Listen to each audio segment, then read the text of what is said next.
dari SPBD malamnya mengantarkan pan dari masyarakat belangkung masyarakat Mandaikarut berupa paket paket dan juga baju layak pakai untuk masyarakat kampung akan dampak makanan tahan yang tertimpa banjir Paduro yang kau ikut.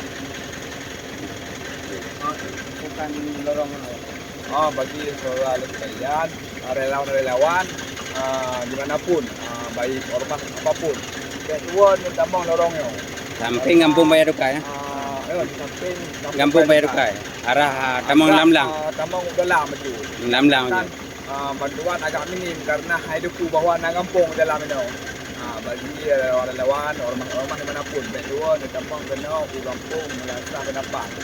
So dengan Bayar Dukai. Sekian terima kasih. Baik, Bang.